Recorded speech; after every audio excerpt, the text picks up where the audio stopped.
ഉള്ള ആ ഒരു വിഷയം, ഭർത്താവിന്റെ ശുക്ലം ഭാര്യക്ക് കുടിക്കാമോ എന്നുള്ളത് പലരുടെയും മനസ്സിൽ ഉള്ള ഒരു ചോദ്യചിഹ്നമാണ്.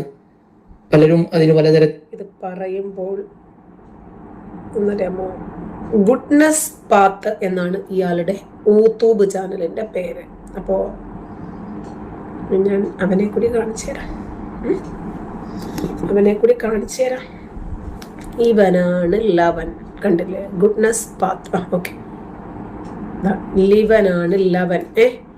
ഇയാൾക്കാണ് ഇപ്പോൾ സ്ത്രീകളെ കൊണ്ട് ശുക്ലം കുടിപ്പിക്കാൻ വേണ്ടിയിട്ട് മുട്ടി നിൽക്കുന്നത് ഇദ്ദേഹമാണ്. അപ്പോൾ നിങ്ങൾ കേട്ടോളുക. ഇടയ്ക്ക് ഞാനൊന്നും സംസാരിക്കുന്നില്ല, കാരണം ശ്രദ്ധ തെറ്റിപ്പോണ്ട. ഉത്തരങ്ങളും സ്വന്തം കണ്ടെത്തി ചെയ്യുന്നവരുമാണ്.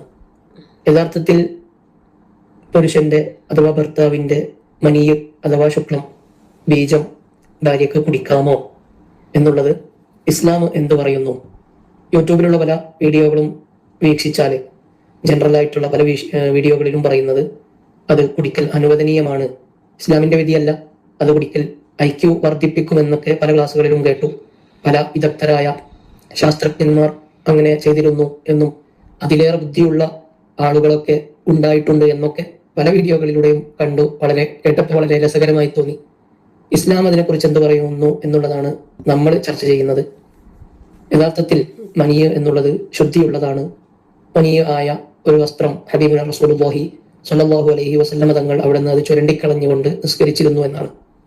അത് ശുദ്ധിയുള്ളത് കൊണ്ടാണ്.